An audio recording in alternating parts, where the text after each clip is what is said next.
ChatGPT is all the rage. However, how much of that buzz is going to translate into tangible economic value, tangible economic outputs for companies, for workers? It's still pretty early on in the hype cycle to determine that, but we're starting to get some research that's going to help us answer this question.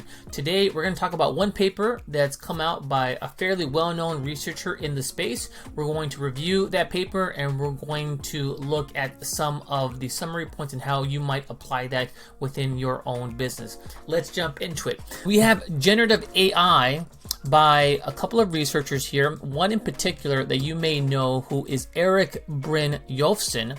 He is the author of The Second Machine Age, a highly recommended book. I really enjoy this book, but if you want to appreciate how technologies like ChatGPT, how they have an impact on society, on businesses, this is a really good place to start. Let's look at this paper and what they're doing here. All right, the researchers have embedded themselves with a call center software company as that company implements ChatGPT for their call center agents at a Fortune 1000 company. They look at roughly 3 million chats covering plus 5,000 agents in this study, which is pretty comprehensive. What they're doing in this study is they are rolling out ChatGPT to certain customer service agents, and they're measuring the changes in productivity metrics for these particular groups. They're looking at overall resolutions covered per hour, the handle time, the chats per hour, resolution rate, and NPS. These are all metrics that we would use to evaluate the overall performance of an agent. And this is how it's being rolled out for a particular agent. When they're on a chat or on a call, ChatGPT or the AI service is going to make a recommendation in terms of what the agent should respond with. The agent has some autonomy here. They can either choose to accept the response, they can modify the response, or they can ignore the response. But that's how it's being implemented here. What I like about this study is the fact that they have a control group. They have a group of agents that never got the AI. We're going to be tracking performance metrics, productivity metrics for the customer service agents based on the group that got AI and what they were doing after getting AI, what they were doing before getting AI, and then also the group that never got AI. Having a control group like this is super powerful in a study. This is the gold standard in science, a control group and a treatment group. You can't always do this for various reasons, but when you can, it's really nice to do, and it's really nice to see that the researchers went this route.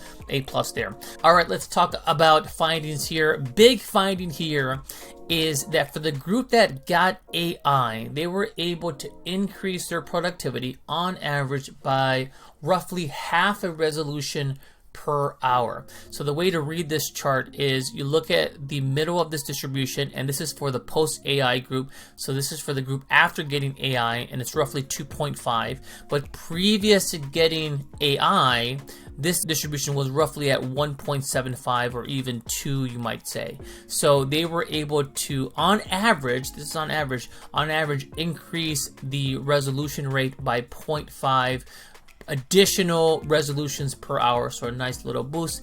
And this is the pre-AI group or observation relative to the never AI group. So again, these are pretty similar, but nice to see this bump up here in this productivity metric. The other key finding here, which I think is very interesting, is that if you look at who got the biggest gain from the AI technology, it was the lowest skilled tier group. So what the researchers did is they grouped the different agents by skill level, and they broke them up into 5 buckets. And then they measured the overall productivity after getting AI for each one of those buckets. And for the lowest skilled group, you saw the biggest bounce in their overall productivity. And so what the researchers are theorizing is that the AI is helping to disseminate the knowledge from the highest skilled people down to the lowest skilled people. And it's really nice to see this monotonic type of relationship, which means that it's somewhat linear. As you move up the skill level, the less you're going to benefit, at least in this instance, from the AI service. But vice versa, as you move down the skill level, you're gaining more from this particular AI service. So again, AI and Gen AI might be a way to help distribute or to even the skill level a little bit amongst a group of like-minded employees or partners. Other key finding here that I thought was very interesting is that they measured the attrition rate for the call center agents after getting AI, and what they find is that the workers that got AI were less likely to quit within the next month. So what we think is happening is a worker that gets AI in their first month is probably a new job. It's super stressful, a lot to learn. And if you have AI that's giving you recommendations, that's giving you default suggestions for what you should be responding to, new things that you maybe never saw, that's going to help improve your onboarding and make it less likely that you're going to quit, which is a big deal. Hiring and attrition is a huge cost for employers. So this alone might cover the cost of ChatGPT and other AI services. All right, a similar theme here. What they look at is they look at the improvement over this period after getting AI for the different groups. And what they find is that the rate of improvement for agents that got AI was drastically higher than the groups that didn't get AI. So these are the groups that didn't get AI, and this is the group that did get AI. And as you can see, just a big difference in terms of their growth on resolutions per hour. They're getting up to speed faster, they're being more productive. So really interesting findings. Let's talk about some of the things that we like about the study. One, it's super easy to read, has a really nice technical primer at the beginning of it that talks about ChatGPT and other large language models. That's pretty helpful. I really like the focus on the economic value, the way that they structured the KPIs. Oftentimes what you see in some of these papers is that the metrics that they're measuring, they're highly technical, but you really can't explain that to a business person or a manager. In this instance, a manager would really appreciate the metrics that they were using to measure overall effectiveness. So that's really nice. And then I also big kudos for using a control group. That is, again, the gold standard in science. If you can have a control group versus a treated group to see the difference, and they were able to do that here. So really nice.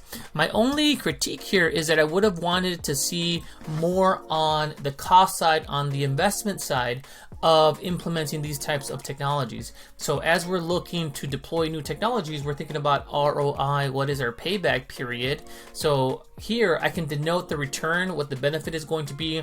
If you know your cost per resolution per hour, and you know you're saving a half a resolution per hour, and you extend that through the number of agents that are working on a particular day and month, you can come up with a net benefit.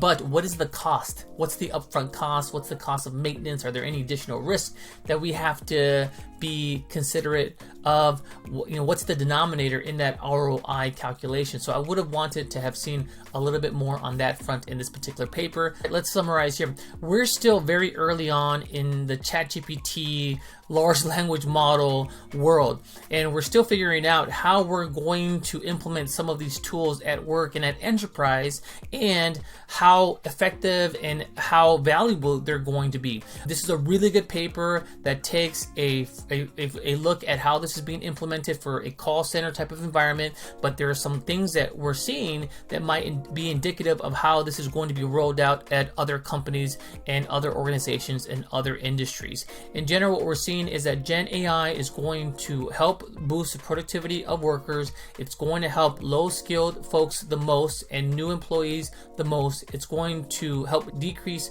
attrition costs, and it's going to help folks get up to speed faster in a new role. So all great things, great indications that we're seeing here. More to come, and I hope that you enjoyed the summary. If you have any questions or any comments, feel free to drop them in the comments below. Thanks and goodbye.